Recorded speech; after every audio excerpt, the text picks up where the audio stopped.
여야가 정기국회를 이틀 앞두고 법정 시한을 넘긴 내년도 예산안 처리를 위해서 협상을 이어가고 있습니다. 조금 전 민주당이 이상민 행정안전부 장관에 대한 해임 건의안을 처리하기로 결정을 했는데 예산안 협상에 영향을 미칠지 주목됩니다. 국회에 나가 있는 취재기자 연결해 들어보겠습니다. 김보영 기자. 네, 여야가 이틀 남은 정기국회 회기 안에 내년도 예산안을 처리하자고 뜻을 모았지만 아직도 협상에 난항을 겪는 모습입니다. 여야 원내대표는 추경호 경제부총리와 만나서 내년도 예산안 처리 문제를 논의했지만 감액 규모를 놓고 간극만 재확인했습니다. 국민의힘 주호영 원내대표는 이미 전년도보다 지출을 24조 원 줄였다고 강조하면서 감액 규모를 예년처럼 하면 안 된다고 했지만 민주당이 동의하지 않았다라고 말했습니다. 반면 민주당 박홍근 원내대표는 정부가 감액 규모를 두고 터무니없는 입장을 고집하고 있다며 정부 여당의 태도 변화를 촉구했습니다. 여야는 협상 진행 상황에 대해서 함구하고 있지만 대통령실 이전 예산과 지역화폐 예산을 놓고 대립 중인 것으로 전해졌는데요. 양당은 오늘 중 원내대표와 정책위 의장, 예결위 간사가 다시 모여서 남은 쟁점을 조율할 것으로 보입니다. 특히 여야는 이상민 행정안전부 장관의 거취 문제를 놓고도 신경전을 벌이고 있습니다. 민주당은 조금 전 의원총회를 열고 이번 주 본회의에서 이 장관에 대한 해임 건의안을 처리하기로 의견을 모았습니다.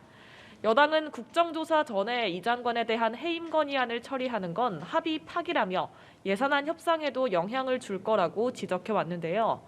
다만 민주당이 곧바로 탄핵소추안을 꺼내들지는 않은 만큼 예산안 협상이 파행까지 이를 가능성은 크지는 않아 보입니다.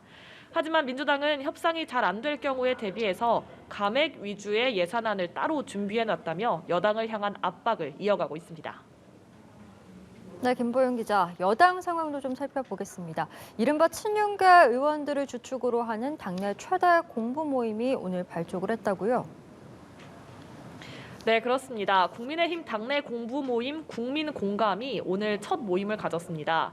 이 모임은 지난 6월 친윤계 의원들이 주축이 된 모임 민들레가 개파 논란에 휩싸여서 출범이 미뤄지다가 이름을 바꾼 뒤 오늘에서야 발족한 건데요.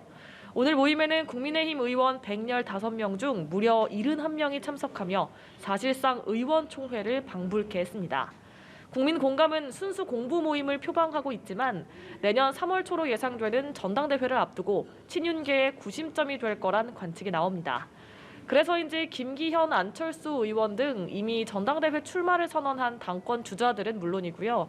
원조 윤핵관으로 꼽히는 권성동, 장제원 의원도 참석했습니다.